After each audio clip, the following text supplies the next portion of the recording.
नमस्कार। आज हम एक बहुत ही दिलचस्प विषय पर बात करने वाले हैं, पितृपक्ष की द्वादशी तिथि का श्राद्ध। जी, नमस्कार।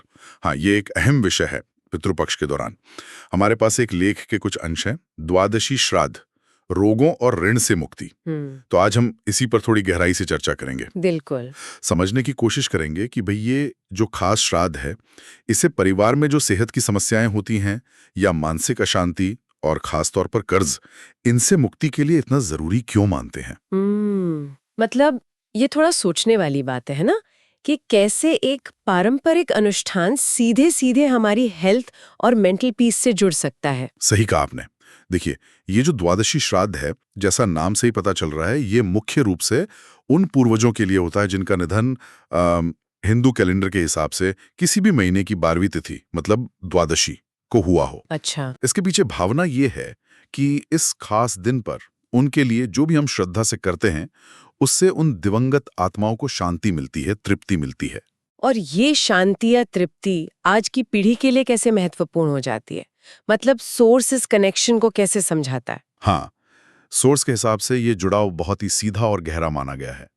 देखिए, मान्यता ये है कि जब हमारे पूर्वज, हमारे पितर शांत होते हैं, संतुष्ट होते हैं, तो वो अपने बच्चों को, अपने वंशजों को आशीर्वाद देते हैं। और ये आशीर्वाद सिर्फ कोई आध्यात्मिक चीज नहीं है, बल्कि ये असल जिंदगी में दिखता है, अच्छी सेहत के रूप में, परिवार में खुशहाली, आपसी मेलजोल और जिंदगी में जो रुकावटें आती हैं, उनके हटने के रूप में। तो पितरों की शांति एक तरह से कहें तो सीधे हमारे परिवार की मौजूदा खुशहाली से जुड़ी हुई है। ये वाकई में मतलब ध्यान खींचने वाली बात है, खासकर ये कि लेख में बार बार होने वाली बीमारियों का जिक्र है, या घर में लगातार तनाव, झगड़े या फिर कर्ज की जो हालत है, उससे पितरों की अधूरी शांति से जोड़ा गया है। जी हाँ। तो क्या सोर्स ये भी बताता है कि द्वादशी तिथि का ही इन खास चीजों से, रोग और ऋण से क्या लेना देना है? मतलब ये आम पितृ शांति से कुछ ज्यादा क्यों है? हाँ, ये बहुत अच्छा सवाल पूछा आपने और लेख इसी खासियत पर जोर देता है। देखिए, हमारी पारंपरिक मान्यताओं में ना अक्सर तिथियों का, नक्षत्रों का और उनके असर का बड़ा गहरा विश्लेषण होता है। अच्छा। सोर्स ये साफ तौर पर कहता है कि द्वादशी तिथि पर जो श्राद्ध किया जाता है, उसका असर खास तौर पर शारीरिक स्वास्थ्य और आर्थिक स्थिति पर पड़ता है।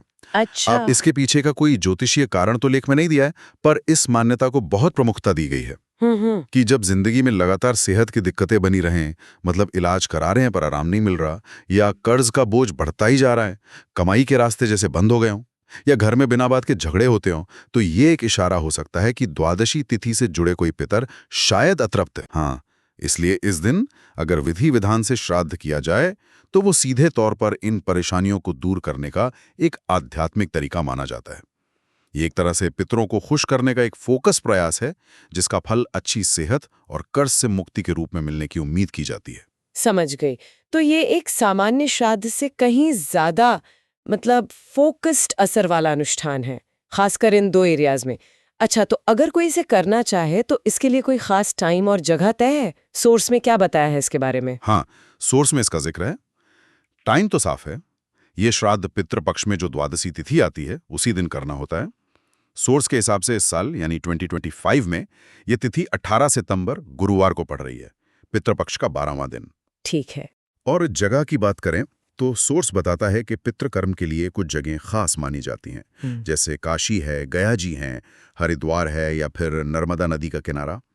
इन तीर्थों पर श्राद्ध करने का बहुत पुण्य माना जाता है। कहते हैं कि वहां की गई पूजा सीधे पितरों तक पहुंचती है। और अगर कोई इन तीर्थों पर ना जा पाए तो क्या घर पर कर सकते हैं? बिल्कुल।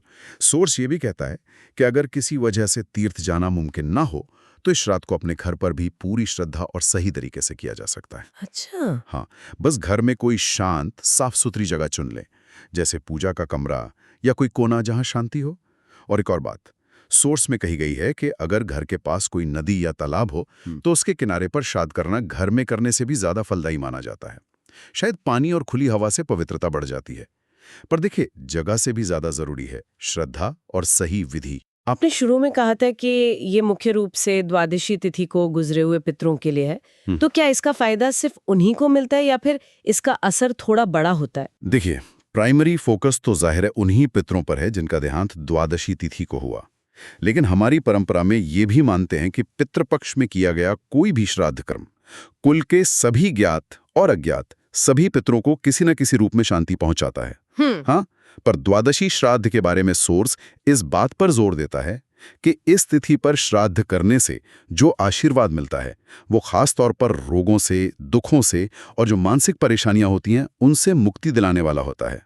ऐसा माना जाता है कि द्वादशी तिथि वाले पितर अगर खुश हों तो वो अपने वंशजों को शारीरिक कष्ट और चिंताओं से निकलने की ताकत देते हैं। और वो कर्ज मुक्ति वाला पहलू उसे भी सोर्स खास तौर पर बता रहा है। हाँ बिल्कुल, ये द्वादशी श्राद्ध का एक बहुत ही अहम पहलू है जिसे सोर्स अंडरलाइन करता है। इस तिथि पर सिर्फ रोगों से ही नहीं बल्कि कर्जों से मुक्ति दिलाने के लिए भी बहुत सही माना गया है। मान्यता ये है कि अगर कोई इंसान कर्ज के बोझ तले दबा है, पैसे की तंगी से गुजर रहा है, तो इस दिन पितरों के नाम पर किया गया श्राद्ध और दान पुण्य उसे इस मुसीबत से निकलने का रास्ता दिखाने में मदद कर सकता है। अच्छा जी, ये पितरों के आशीर्वाद से जीवन में फाइनेंशियल स्टेबिलिटी और शांति लाने का एक जरिया माना जाता है। तो हाँ, संक्षेप में कहें तो द्वादशी श्राद्ध उन पितरों को तो याद करता ही है जो इस स्थिति को गए, साथ ही ये अच्छी सेहत, मन की शांति और आर्थिक समृद्धि के लिए भी एक महत्वपूर्ण अनुष्ठान माना जाता है। ये बात क्लियर हुई। अब आते हैं इसकी विधि पर। अगर कोई इसे ठीक ढंग से करना चाहे तो सोर्स के हिसाब से इसका सही तरीका क्या है? क्या मेन बातें ध्यान में रखनी होती हैं? हाँ, सोर्स में इसकी एक पूरी प्रक्रिया बताई गई है जिसे श्रद्धा से करना चाहिए। सबसे पहला स्टेप है शुद्धि, मतलब श्राद्ध करने वाले को सुबह उठकर नहाना चाहिए और साफ धुले हुए कपड़े पहनने चाहिए। सफेद या हल्के रंग के कपड़े बेहतर माने जाते हैं। ठीक है। इसके बाद आता है संकल्प। हाथ में थोड़ा जल, चावल, कुश घास और फूल लेकर मन में ये तय करना होता है कि आप ये श्राद्ध क्यों कर रहे हैं, जैसे रोग मुक्ति, कर्ज मुक्ति या बस पितृ शांति के लिए।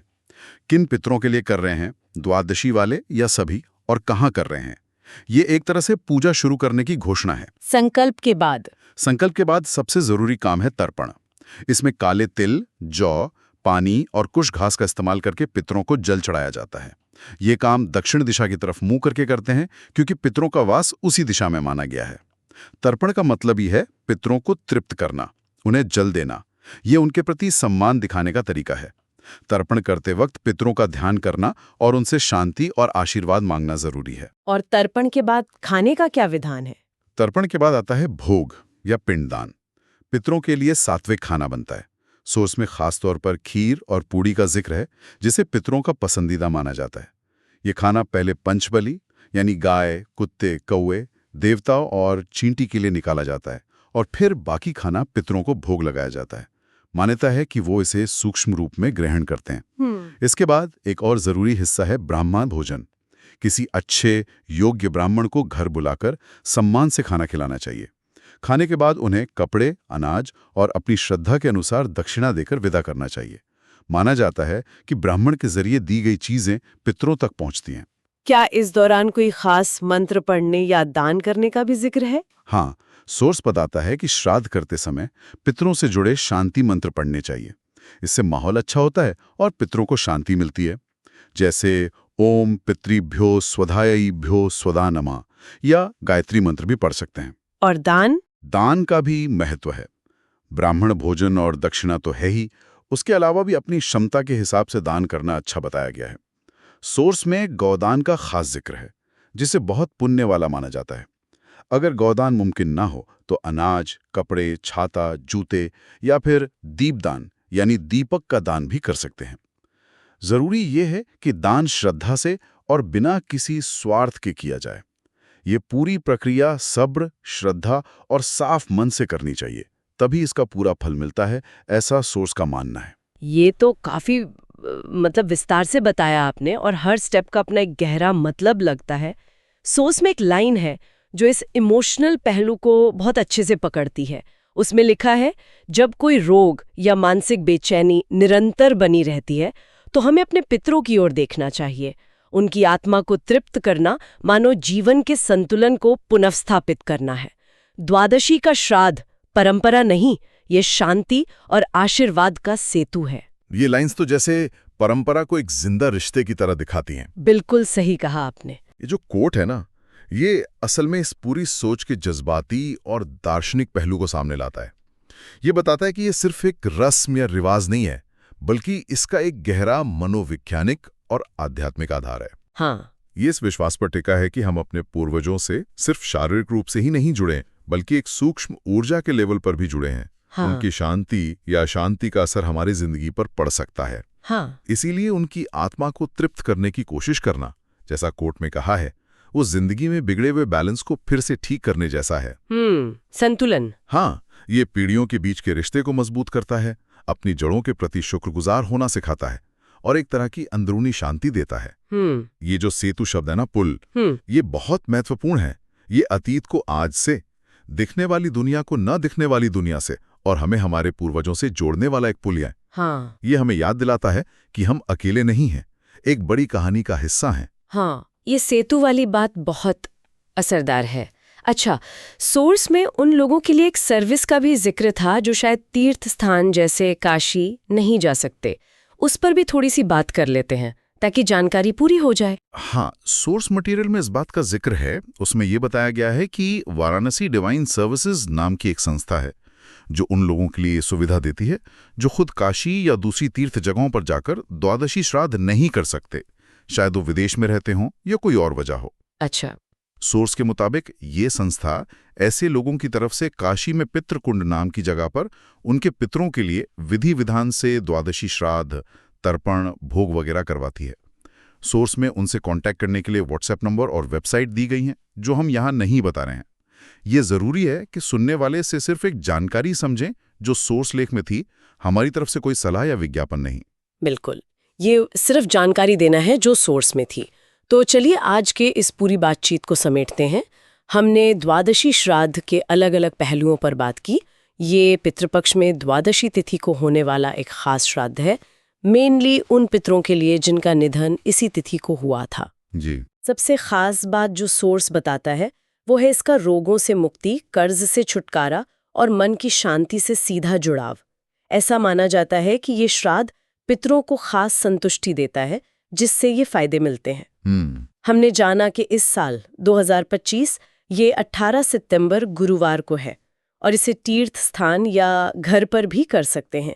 इसकी विधि में नहाना, संकल्प लेना, तर्पण करना, भोग लगाना, खासकर खीर पूड़ी, ब्राह्मण को भोजन कराना, मंत्र पढ़ना और दान जैसे गौदान या दीपदान शामिल हैं। सही।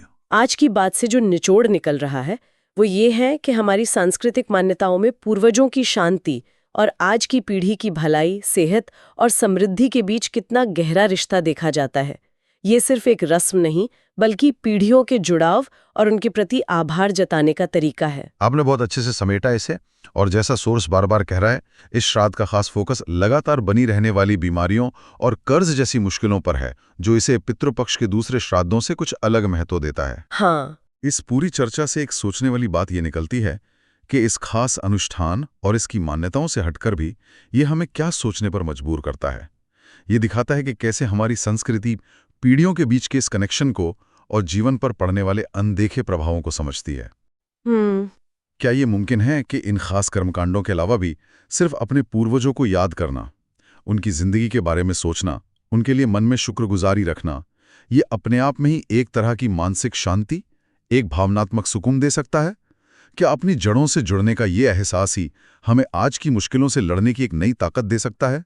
ये शायद हर किसी के लिए खुद सोचने और महसूस करने की बात है। निश्चित रूप से ये एक बहुत गहरा और सोचने लायक विचार है। अपनी जड़ Become part of our family today. Subscribe to Varanasi Divine Services and connect with the energy